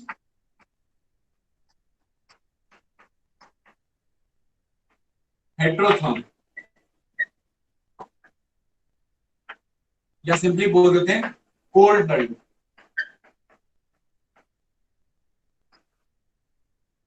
इनको बोलते हैं एंडोथर्म्स, होम्योथर्म्स, वार्म ब्लड। एक कॉन्सेप्ट जरा शांति सुन लेना। जो आपके फिशेस हैं, एम्फिबियंस और रेप्टाइल्स हैं, वो कोइक्लोथर्म्स हैं। अब कई टीचर्स आपको क्या बोलेंगे, आप कहीं पढ़ोगे या कई बुक्स में भी आप पढ़ोगे तो वहां लिखा होगा, यहाँ समझाया क्या होगा कि कोइक्लोथर्म्स, हेट्रोथर्म्स, कोल्ड ब्लडेड, ये सारी एक ही बात है, और एंडोथर्म्स, होम्योथर्म्स, वार्म ब्लडेड एक ही बात है। हाँ, ये सब एक ही तरफ इशारा कर रही हैं, इन सबके मतलब अलग अलग हैं। बात समझिएगा, कोइक्लोथर्म का मतलब होता है कि narrow range of tolerance. Narrow range of tolerance का ये मतलब है कि जिनके पास three chambered, two chambered heart है, उनके पास ज्यादा एनर्जी नहीं है, वो अपने टेम्परेचर को ज्यादा फ्लक्चुएट नहीं कर सकते, ज्यादा ज्यादा एक्सट्रीम टेम्परेचर पर नहीं रह सकते। ज्यादा गर्मी हो गई तो भी दिक्कत होगी, ज्यादा सर्दी होगी तो भी दिक्कत होगी। क्यों? क्योंकि बॉडी के एंजाइम्स एक पर्टिकुलर टेम्परेचर पे काम कर रहे हैं, और इनका बॉडी टेम्परेचर क्या है, बाहर अगर बाहर 30 है तो इनका 30 हो गया, बाहर 10 है तो इनका 10 हो गया। तो इनका बॉडी टेम्परेचर रेगुलेट ऊपर नीचे होता है, और ये ज्यादा उसे कंट्रोल कर नहीं पाते, ज्यादा रेगुलेट कर नहीं पाते, तो इसलिए इनका टॉलरेंस बड़ा ही नैरो होता है। अब टॉलरेंस नैरो है, इसकी वजह से जब ज्यादा गर्मी आती है तो भी इनको छुपना पड़ता है, जिसको आप इसको समर स्लीप बोलते हो, ठीक है ना, है ना, जिसको बोलते हैं एस्टिवेशन। ज्यादा सर्दियां आती हैं तो भी छुपना पड़ता है, उसको बोलते हैं winter sleep, known as hibernation. तो हाइबरनेशन विंटर स्लीप और एस्टिवेशन समर स्लीप। तो ये रेप्टाइल्स हो गए, एम्फिबियंस आके हो गए, ये छिप जाते हैं जाके, कब, जब ज्यादा सर्दी और ज्यादा गर्मी आती है। क्लियर?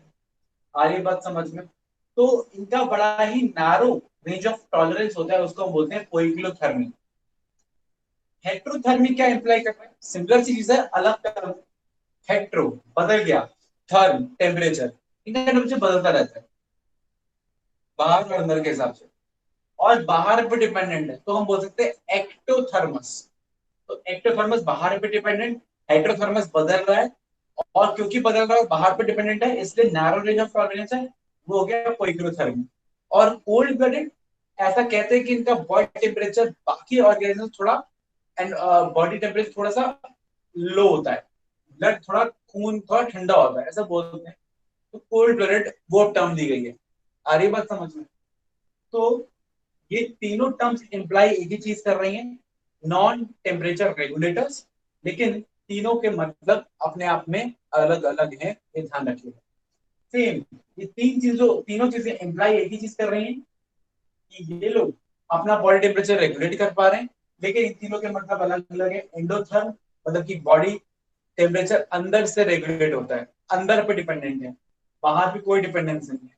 होम्योथर्म मतलब बॉडी टेम्परेचर फ्लक्चुएट नहीं करेगा, चेंज नहीं होगा, कांस्टेंट रहेगा, है ना, जैसे हमारा 37 डिग्री सेल्सियस कांस्टेंट रहेगा। Homeo same. वार्म ब्लड मतलब बाकी ऑर्गेनिज्म के कंपैरिजन में बॉडी टेम्परेचर थोड़ा सा हाई रहता है, ठीक है, तो क्या बोलते हैं, वार्म ब्लड। तो ये बात याद रखिएगा। फोर्थ नंबर हार्ट है, चेस्ट है, और आरबीसी है, और गट्स। और अच्छा एक चीज और है, इनके पास हार्ट की बात की जाए, they have left directed aortic arc। अब इस तरफ लिख लो, जब हम बात करेंगे सर्कुलेटरी की तो समझा दूंगा लेफ्ट डायरेक्टेड aortic arc क्या होता है। अब इस तरफ याद कर लो कि they have left directed aortic arc। कोई डाउट?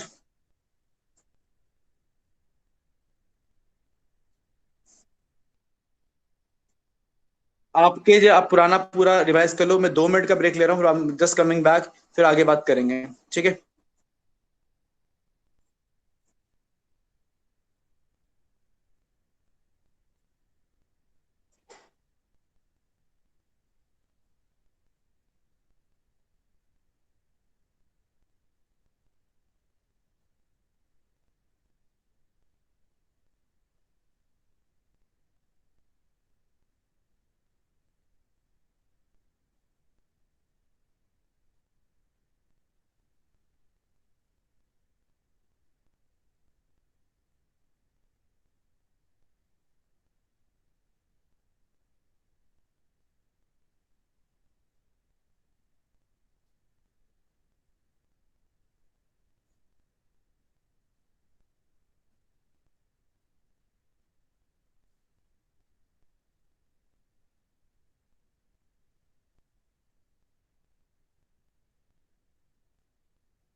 हाँ जी,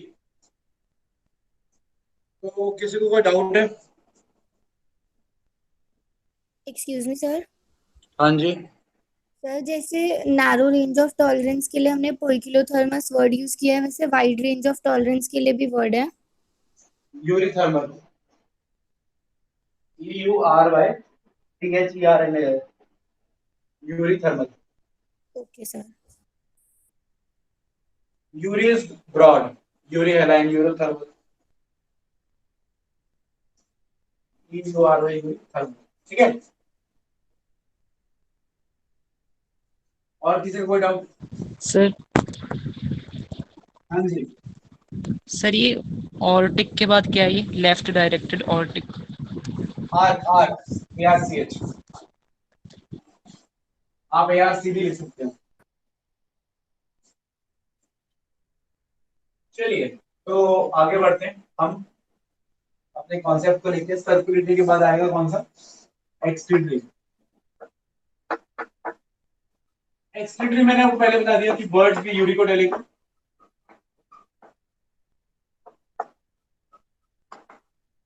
with no bladder. Urinary bladder की बात हो रही है, गॉल ब्लैडर की नहीं, याद रखना। There is no bladder, urinary bladder and uricotelic. और ये क्या रिलीज करते हैं, ये जो अपना वेस्ट रिलीज करते हैं ना पैलेट्स की फॉर्म में, उस वेस्ट के अंदर ही खूब सारा यूरिक एसिड भी रिलीज कर देते हैं। मतलब एनल रीजन के अंदर ही एक्सक्रीटरी प्रोडक्ट भी है। तो ये नहीं कि यूरिन अलग है और फीकल मैटर अलग है, दोनों कॉमन ही है, ठीक है ना। फीकल मैटर के साथ ही खूब सारा यूरिक एसिड रिलीज कर दिया, तो दे आर यूरिकोथेलिक, ठीक। देयर इज नो ब्लैडर, और ऑफ कोर्स मेटानेफ्रिक किडनी बताया था, रेप्टाइल्स में आगे आगे कंटिन्यू करेगी। तो किडनी इज मेटानेफ्रिक, ठीक है। That is all about the excretory, कोई खास बताने वाला है नहीं। अच्छा, एक्सक्रीटरी के बाद अगर हम बात करें, अच्छा, South American ostrich that is rhea, RHA, is the only bird which has urinary bladder. खैर, अच्छा बाकियों मैंने बात नहीं करी, लेकिन इनके मुझे थोड़े से एंडोस्केलेटन की बात करनी है। एंडोस्केलेटन की क्या बात करनी है? तो सबसे बड़ा इंपॉर्टेंट पॉइंट है, पहले बताया था, हॉलो एंड न्यूमैटिक बोन्स, है ना, कि भाई हॉलो है and pneumatic air filled cavity वाली बोन्स। फिर कुछ और भी स्ट्रक्चर हैं जो सिर्फ इनमें मिलेंगे, जैसे विश बोन, ठीक है ना, that is formed by fusion of clavicle. समझा दूं अभी मैं आपको।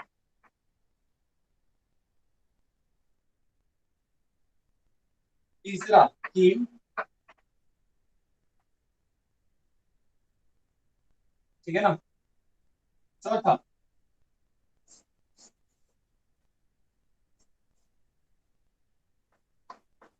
टिबियोटार्सस एंड टार्सोमेटाटार्सस।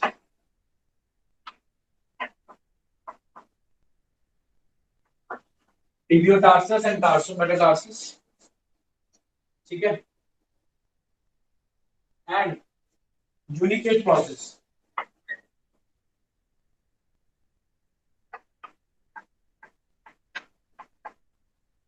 और ये बातें आपको ना बहुत कम मिलेंगी, मैं बता रहा हूं आपको, ध्यान से समझना। Tension one by one. पहला है बोन्स हॉलो है और न्यूमैटिक है, मतलब खोखली है और उसमें एयर पॉकेट्स हैं जिससे उसकी बॉयंसी मेंटेन्ड है, ठीक है। फिर क्या है? Wishbone by form by fusion of clavicle. Wishbone क्या होती है मैं आपको बताता हूं। ऐसे ना इस तरीके की बोन होती है, ऐसे ये एक बोन आई, ये दो बोन आई, दोनों फ्यूज करके इस तरीके की बोन होती है विश बोन, ठीक। अच्छा, विश बोन क्यों बोलते हैं उसके बारे में चलो मैं आपको बारे में बता दूंगा। देखो क्या है ना, ये आपकी कॉलर बोन नजर आ रही है, शोल्डर वाली, ये उठी हुई जो है यहाँ पर, ये क्लैविकल है, इसे बोलते हैं कॉलर बोन। ये पीछे शोल्डर ब्लेड से आती है, कंधे से आती है और आगे आके स्टर्नम पर अटैच होती है। तो आपने क्या है, ये आई पीछे से, ये एक बोन आई, एक कॉलर बोन आई, आके स्टर्नम पे अटैच हो गई। फिर इधर से कॉलर बोन आई, इधर से भी आके कहां अटैच हो गई, स्टर्नम पे। तो दो कॉलर बोन आ रही हैं और दोनों की दोनों, ठीक है, दोनों की दोनों आके बीच में स्टर्नम पे अटैच हो गई। ये आपके अंदर, बर्ड्स में क्या है, स्टर्नम वाला पार्ट नहीं है, तो दोनों कॉलर बोन्स आई, आपस में क्या हो गई, अटैच हो गई। तो दोनों कॉलर बोन्स आपस में क्या हो गई, फ्यूज हो गई। दोनों क्लैविकल क्या हो गई, फ्यूज हो गई। तो क्लैविकल फ्यूज करने की वजह से जो ये बोन बनी, इसको बोलते हैं क्लैविकल। क्लैविकल बीच में ये क्या हो गया, इंटरक्लैविकल। ये तीनों फ्यूज कर गए हैं ओवरऑल, तो इसको हम बोलते हैं एक वी शेप बोन बन जाती है। और इस वी शेप बोन को बोलते हैं हम the wish bone. Wish bone नाम ऐसे दिया गया कि एक मिथ है कि क्या होता है कि दो लोग मिलके को अपनी अपनी विश मांगते हैं और दोनों इस बोन को लेते हैं, तोड़ते हैं, जिसके हाथ में बड़ा हिस्सा आता है उसकी विश पूरी होती है। ऐसा कुछ एक मिथ है, तो उस नाम से इसका नाम दिया गया है द विश बोन। फिर एक कील। अब बर्ड्स का क्या है कि जब वो उड़ेंगे, है ना, देखिए बर्ड जब उड़ेंगे, आप इमेजिन कीजिएगा, थोड़ी सी फिजिक्स है, ठीक है ना, कि जब आप उड़ोगे, तो सारा वेट क्या आएगा, चेस्ट पे, यहाँ छाती पे आएगा, क्योंकि छाती पे बहुत ज्यादा वेट आना है। तो यहाँ पर एक बोन होनी चाहिए उसको सपोर्ट करने के लिए। यहाँ पे ट्राइंगुलर बोन है जो सारे वेट को, सारे प्रेशर को, सारे फोर्स को झेल रही है। तो छोटी स्टर्नम से काम नहीं चलता, कोई ट्राइंगुलर बड़ी सी बोन होती है, उसको हम बोलते हैं कील, ठीक है ना, कील। तो कील is present in the birds, sternum नहीं होता, ठीक है। अच्छा, असली की चेस्ट की मसल्स ही बहुत स्ट्रांग होती है, खुद सोचो, कभी आप अगर, वैसे तो आप जब जिम कभी गए नहीं होंगे, कुछ एक आध स्टूडेंट गए भी हो या किसी को देखा होगा कभी जिम में, ठीक है ना, तो एक एक्सरसाइज लोग करती है ऐसे ऐसे वेट लेके, मतलब अगर आप ऐसे ऐसे एक्सरसाइज कर रहे हो तो आपकी ये जो मसल्स है ना, ये चेस्ट की ये वाली मसल्स, ये स्ट्रांग होगी। अब सोचो, बर्ड्स को तो 24 घंटे ये करना है उड़ने के लिए, तो उनकी ये वाली जो मसल्स हैं, these muscles, they are really very strong, ठीक है ना। इसको बोलते हैं पेक्टोरालिस मेजर। तो ये मसल्स बहुत स्ट्रांग होती हैं, और ये मसल्स किससे जुड़ी होती हैं, कील से जुड़ी होती है। Clear? अच्छा, फिर काफी सारी बोन्स फ्यूज्ड हैं, जैसे आपके इनकी जो टिबिया है वो टार्सल से फ्यूज्ड है। अब टिबिया क्या है, टार्सल क्या है, ये समझना, पे अटेंशन। आपके हाथ को देखो, आपका हाथ की ये वाली बोन जो है, ये एक बोन है, इसको बोलते हैं ह्यूमरस। क्या बोलते हैं? ह्यूमरस। इसमें से ये वाली बोन दो है, एक ये रेडियस और ये अल्ना, तो हमारे 3 बोन हो गई हाथ में। ठीक है, मेरे हाथ पे बताते हैं आप, तो ह्यूमरस, ह्यूमरस, एक रेडियस और एक अल्ना। ठीक है, अब सेम चीज पैर में भी है, एक बोन, नाम बदल गया, ह्यूमरस की जगह बोलते हैं femur, tibia, tarsal, sorry tibia, fibula. यहाँ ह्यूमरस, रेडियस अल्ना, पैरों में थाई वाली बोन फीमर, टिबिया और फिबुला। तो रेडियस अल्ना की जगह हो गई टिबिया, फिबुला। ठीक है ना, तो जो टिबिया है वो जुड़ी हुई है, जैसे अब आपका यहाँ पे क्या था, रेडियस अल्ना, तो रेडियस अल्ना जो आपकी कलाई से जुड़े हुए हैं, कलाई को के बोन्स को बोलते हैं कार्पल्स। ये 8 बोन्स होती है यहाँ पे कलाई में, आपकी कलाई में 8 बोन्स उसको बोलते हैं कार्पल। पैरों की जो एडी है, एंकल है, उसमें भी 7 छोटी छोटी बोन्स है, उनको बोलते हैं टार्सल। तो टिबिया जुड़ जाएगा टार्सल के साथ, फ्यूज कर जाएगा, इसलिए बोल रहे हैं टिबियो टार्सस। और टार्सल फ्यूज करेगा आगे मेटाटार्सल के साथ। मेटाटार्सल क्या होता है, ये कार्पल है, तो आपके हाथ की ये बोन्स, इन्हें बोलते हैं मेटाकार्पल। ऐसे आपके पैरों में, अगर पैर की एंकल टार्सल हो गई, तो आपका पांव का जो सोल है, वहां पे जो बोन्स हैं, उन्हें बोलेंगे मेटाटार्सल। तो tarsal is fused with metatarsal to form tarsometatarsus. मतलब कहने का मतलब सिर्फ इतना सा है, जो मैं आपको समझाना चाहता हूँ कि काफी बोन्स आपस में फ्यूज्ड हैं। फ्यूजन से थोड़ी सी फ्लेक्सिबिलिटी लॉस हो जाती है, भाई जॉइंट होगा थोड़ा सा साइनोवियल, तो थोड़ी मूवमेंट होगी अच्छे से, जॉइंट फिक्स हो गया तो मूवमेंट थोड़ी कम होगी, लेकिन स्ट्रेंथ मिल गई। तो स्ट्रेंथ के लिए ये थोड़ी सी फ्लेक्सिबिलिटी से कॉम्प्रोमाइज कर रहे हैं। क्लियर है, आ रही बात समझ में? तो बोन्स बहुत ज्यादा स्ट्रेंथफुल होती है, क्योंकि कई बोन्स फ्यूज्ड है।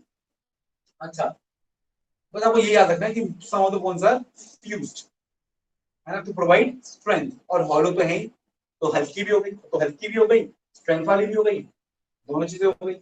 अच्छा, एक पॉइंट और है, इनके जो रिब्स होते हैं, उनके रिब्स में एक पॉइंटेड स्ट्रक्चर निकला होता है, उसको बोलते हैं यूनिकेट प्रोसेस। ठीक है ना, यूनिकेट प्रोसेस, एक सिंगल निकला हुआ एक्सटेंडेड स्ट्रक्चर, यूनिकेट प्रोसेस। ये सारी प्रॉपर्टीज बर्ड्स के एंडोस्केलेटन की है। मैंने अभी तक किसी और का एंडोस्केलेटन डिस्कस नहीं किया था, यहाँ पे कर रहा हूँ क्योंकि यहाँ पर थोड़ा सा एक्स्ट्रा इंपॉर्टेंट है। एनसीईआरटी में सिर्फ यही लाइन दी हुई है, हॉलो एंड न्यूमैटिक बोन्स, बाकी सारी एक्स्ट्रा इंफॉर्मेशन है। तो माइंड में बस इसे एक बार सुन लीजिएगा, कल को कोई क्वेश्चन आता तो आप ऐसे परेशान ना हो, माइंड में क्लियर होना चाहिए कि क्या इसके केस में है। लेकिन सारी चीजें एक्स्ट्रा है, मेन बात याद रखिएगा कि bones are hollow and pneumatic, कोई डाउट एंडोस्केलेटन में। और हाँ, इसकी एक और पॉइंट है बहुत इंपॉर्टेंट, बहुत गड़बड़ करते हैं बच्चे इसमें, और बच्चे क्या गड़बड़ करते हैं, मास्टर लोग भी गड़बड़ करते हैं। ठीक है ना, वो टीचर लोग गड़बड़ करते हैं, इसलिए बच्चे गड़बड़ करते हैं, ये सेम चीज है। मैं बताता हूँ तुमको, गड़बड़ तुम मत करना, ठीक है ना, क्योंकि और मास्टर लोगों की, टीचर्स की भी गलती नहीं है। क्यों? क्योंकि बुक्स है ना, बुक्स में ही इररिलेवेंट सी इंफॉर्मेशन है, कोई ठीक से इंफॉर्मेशन देता नहीं है, तो उसमें फिर ऑथर्स की भी गड़बड़ है ना, तो बहुत गड़बड़ है। तो एक पॉइंट बता रहा हूँ, ध्यान से सुनिएगा। एक कॉन्सेप्ट है कि long bones are pneumatic and hollow. पहले तो ये याद रखना कि सारी बोन्स हॉलो और न्यूमैटिक नहीं है। मैं बताता हूँ प्रॉब्लम क्या पे आती है।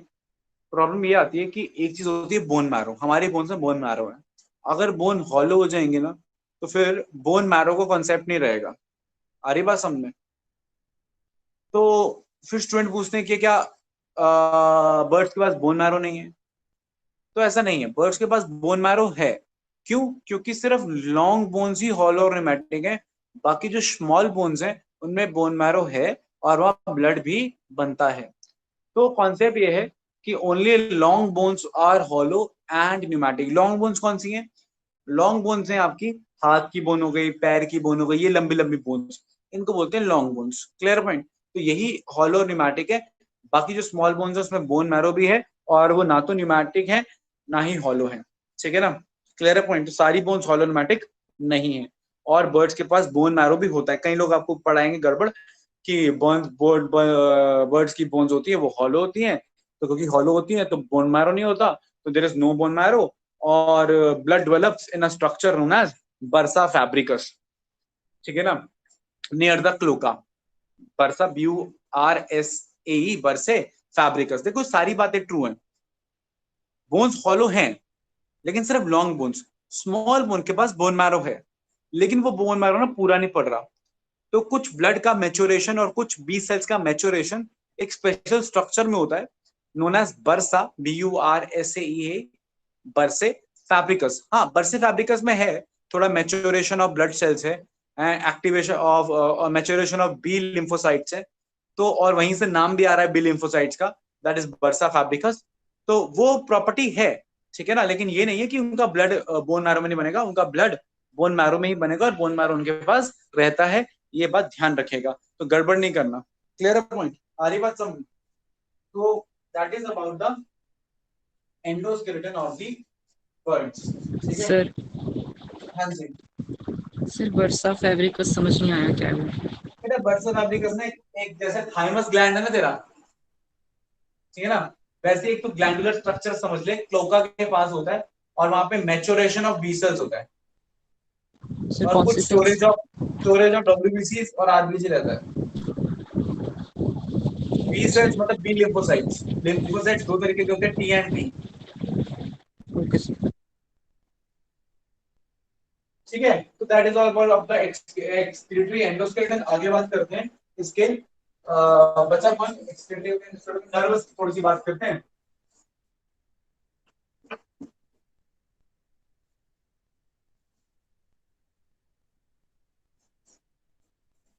ओके, अगर नर्वस की बात करें तो इनके पास ऑप्टिक लूप बहुत बढ़िया है,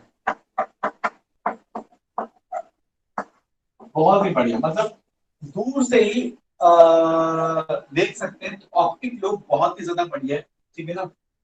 अच्छा, माइग्रेशन करते हैं तो एक ग्लैंड है बायोलॉजिकल क्लॉक के लिए, तो पीनल ग्लैंड वेल डेवलप्ड होता है और बहुत इंपॉर्टेंट भी है फंक्शन के लिए। तो पीनल ग्लैंड एक ब्रेन से एसोसिएटेड ग्लैंड है, बायोलॉजिकल क्लॉक के लिए बहुत जरूरी है। ऑप्टिक लूप वो एरिया जहाँ पे विजन की इंफॉर्मेशन प्रोसेस होती है, वो बहुत बड़ा होता है। अब आपने एक लोब बड़ा कर दिया तो ब्रेन का कोई पार्ट छोटा करना पड़ेगा, है ना? ऐसा तो काम नहीं चलेगा। तो ऑप्टिक लोब बहुत बड़ा होता है साइज में, it's very greater than olfactory lobe. तो आपने क्या किया? सेंस ऑफ विजन को शार्प करने के लिए सेंस ऑफ स्मेल से कॉम्प्रोमाइज कर लिया थोड़ा सा। तो विजन का जो लोब है प्रोसेसिंग है वो ज्यादा बेटर है, स्मेल की प्रोसेसिंग थोड़ी सी पुअर है। ठीक है ना? तो हाइपोऑस्मिया होता है बर्ड्स को, मतलब स्मेलिंग पावर थोड़ी सी कम होती है बर्ड्स की, विजन पावर क्या होती है? मच स्ट्रॉन्गर होती है, और निक्टिएटिंग मेम्ब्रेन प्रेजेंट है, और ईयर के नाम पे भी पता है आपको, ईयर में तीनों प्रेजेंट है, बस पिना नहीं है। बस आपका पिना काट दो तो आपका ईयर बर्ड जैसा हो जाएगा। Cavity, tympanum, middle ear, inner ear, तो उस तरीके से इनका ईयर रहता है, प्रॉपर ईयर रहता है। ठीक है? बस पिना नहीं होता, बाकी सारा ईयर आपके जैसा है। पिना नहीं है, कॉकलिया नहीं है। ठीक है ना? बाकी सारा ईयर आपके जैसा है। आई वेल डेवलप्ड है, ईयर वेल डेवलप्ड है। ठीक है ना? 12 पेयर ऑफ क्रेनियल नर्व्स हैं, ये पहले भी आ गया था, ये मैं बता दूंगा आपको बाद में नाम की बात करेंगे। तो वेल डेवलप्ड नर्वस सिस्टम है इनका, प्रॉपर डेवलप्ड नर्वस सिस्टम है, ठीक सेंसरी सिस्टम है। ठीक है? सो that is about the nervous system. Reproduction की बात करें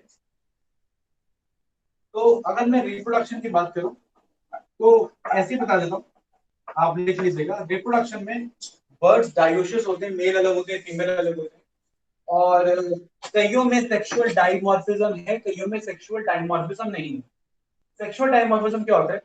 जैसे अगर आप देखोगे पीकॉक को, आप पीकॉक को और पी हैन को, मतलब कि मेल पीकॉक को और फीमेल पीकॉक को ऐसे बोल सकते हैं, पीकॉक एंड पी हैन, इनको आप डिफरेंशिएट कर सकते हो। जिसके खूबसूरत फेदर्स हैं, बहुत सारे फेदर्स हैं, वो मेल है। जिसके फेदर्स थोड़े कम है, वो क्या है? फीमेल है। ऐसे आप कॉक एंड हैन, मुर्गा और मुर्गी को डिफरेंशिएट कर सकते हो। जो बहुत खूबसूरत है विद प्लूमेज, कलगी जिसकी है ना, वो मेल है। और जो दूसरा है जिसकी कलगी नहीं है, वो क्या है? फीमेल है। लेकिन मेल चिड़िया, फीमेल चिड़िया, आप डिफरेंशिएट करना में मुश्किल है। मेल कौवा, फीमेल कौवा, डिफरेंशिएट करने में मुश्किल है। तो कुछ बर्ड्स तो मॉर्फोलॉजिकली डिफरेंशिएट किए जा सकते हैं कि ये मेल और ये फीमेल, और कुछ बर्ड्स मॉर्फोलॉजिकली डिफरेंशिएट नहीं किए जा सकते। दोनों ही मेल और फीमेल के पास क्लोका रहता है। ब्रीडिंग टाइम पे क्या होता है? मेल बर्ड फीमेल बर्ड के ऊपर बैलेंस करता है खुद की बॉडी को। अपने क्लोका को फीमेल क्लोका, दोनों के क्लोका स्वेल कर जाते हैं, डायलेट कर जाते हैं। मेल क्लोका फीमेल क्लोका के साथ क्लोका को रब करता है। क्लोका रब करते करते तक वहीं से यूरोजेनिटल जो ओपनिंग है, क्लोकल ओपनिंग है, वहीं से स्पर्म ट्रांसफर कर देता है। मतलब फर्टिलाइजेशन कैसी होती है? इंटरनल फर्टिलाइजेशन होती है। अंदर फर्टिलाइजेशन होने के बाद एम्ब्रियो थोड़ा डेवलप करता है, उसके ऊपर शेल बना देती है। शेल बनाते हैं यूट्रस के ग्लैंड्स, ठीक है ना। मतलब फीमेल कैल्शियम कार्बोनेट की शेल रिलीज करती है। मतलब एग कैसे होते हैं? कैलकेरियस एग्स होते हैं। अच्छा, जरूरी नहीं है कि सारे एग्स जो बॉडी से बाहर आए वो फर्टिलाइज होके ही बाहर आए।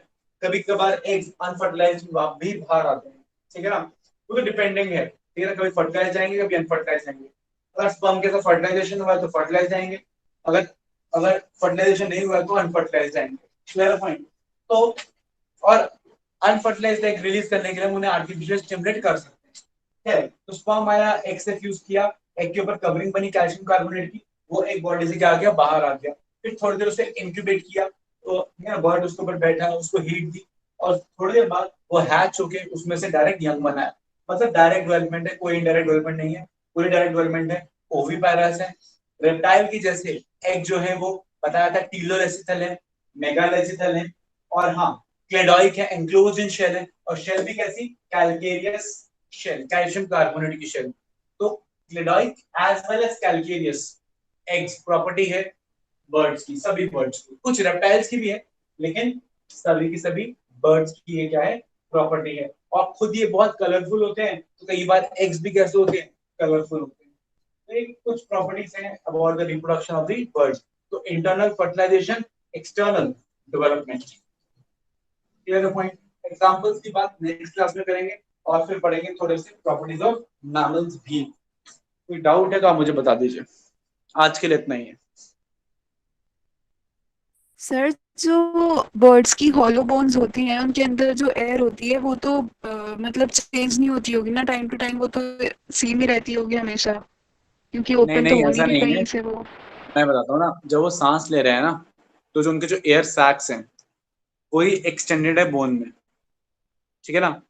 तो एयर आ रही है, एयर जा रही है, नई एयर आ रही है, पुरानी जा रही है, वो कंटिन्यूस चेंज होती रह रही है। Got it? वो जो उसके एयर सैक्स है ना, वो पूरी बॉडी में डिस्ट्रीब्यूटेड है। मतलब कि आप समझोगे हर जगह ही एयर एयर पॉकेट्स हैं। बोन्स में भी एक्सटेंडेड है वो। Okay sir. और सर वो मतलब बोलो। सर वो जो न्यूट्रिटिव फ्लूइड क्रॉप से निकल रही थी जिससे वो अपने चिल्ड्रन को फीड करते हैं, वो सारी बर्ड्स में होती है प्रॉपर्टी और कुछ नहीं होती है? क्या क्या करते हैं? सर वो जो न्यूट्रिटिव फ्लूइड उनकी क्रॉप में प्रोड्यूस होती है और फिर वो माउथ से वो सिर्फ पिजन की प्रॉपर्टी है। और एक बात मैं आप सब लोगों को और बताना चाहता हूँ कि uropygial gland, that is the preen gland, ठीक है ना।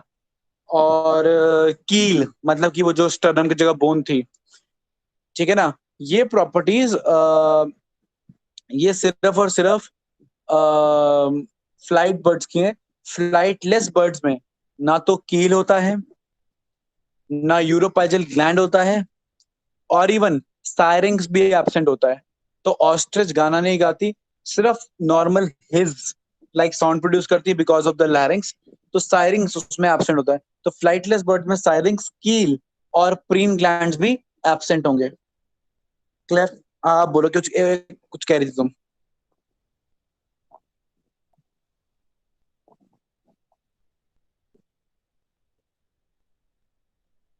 सर बस इतना ही पूछना था, वो बस पिजन की होती है ना? दोबारा बोलो, सवाल सुना नहीं मैंने। सर बस इतना ही पूछ रही थी मैं कि वो पिजन की प्रॉपर्टी होती है ना, क्रॉप वाली। क्रॉप मिल्क जो है वो सिर्फ पिजन की प्रॉपर्टी और किसी की प्रॉपर्टी नहीं है।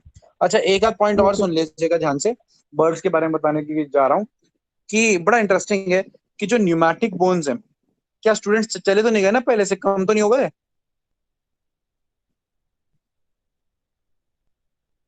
अगर स्टूडेंट चले गए तो फिर अगली बार बात करेंगे इस कॉन्सेप्ट के बारे में। सर गए तो अहमद चले मैम, गए हैं कुछ चले एग्जिट गए कर हैं गए कुछ। क्या? काफी एग्जिट। ठीक है, फिर कुछ लोग एग्जिट कर गए तो फिर बाकी बातें ना हम अगली क्लास में करेंगे, ठीक है? फिर वरना उनका टॉपिक रह जाएगा। ठीक।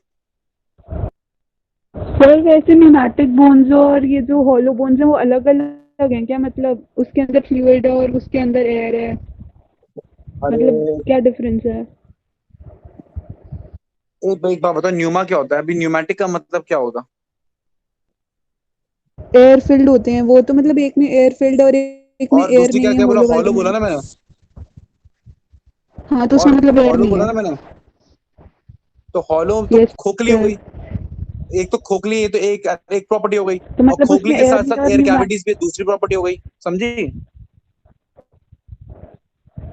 Yes sir. तो ये एक ही बोन के दो पॉइंट्स हो गए ना, हॉलो एंड न्यूमैटिक। और तीसरा पॉइंट भी है क्या? Long bones are hollow and pneumatic, ये भी याद रखना। पूरा स्टेटमेंट है long bones are hollow and pneumatic. और तुम्हें जूलॉजी के टेस्ट का सिलेबस नहीं मालूम है? No sir. मैंने टेक्स्ट किया था। चलो, मैं तुम्हें बता देता हूँ, जितने लोग यहाँ प्रेजेंट है बाकियों को मैं मैसेज में लिख रहा हूँ। ठीक है? आपका टेस्ट सिलेबस, बोल भी रहा हूँ और मैसेज भी लिख रहा हूँ। आपका टेस्ट सिलेबस है एक तो कॉकरोच आएगा, क्योंकि कॉकरोच पहले नहीं आया कभी, तो कॉकरोच पूरा आएगा। और कॉकरोच के साथ आएगा आपका एम्फीबिया तक। ठीक है ना? एम्फीबिया तक, वर्ड मतलब कि कॉर्डेट्स में एम्फीबिया तक, मतलब कॉर्डेट्स में फिशेस और प्रोटोकॉर्डेट्स, साइक्लोस्टोम्स और एम्फीबिया, और साथ में कॉकरोच। ये आपका सिलेबस रहेगा। छोटा सा ही है, सिंपल सा। ठीक है? सर नॉन कॉर्डेट्स नहीं होगा? नॉन कॉर्डेट्स तो पूरा एक टेस्ट ले लिया था ना मैंने, हेमिकॉर्डेटा तक। Yes sir. हाँ, तो कॉर्डेट्स आएगा, उसमें प्रोटोकॉर्डेट्स और वापस रिपीट कर रहा हूँ, प्रोटोकॉर्डेट्स,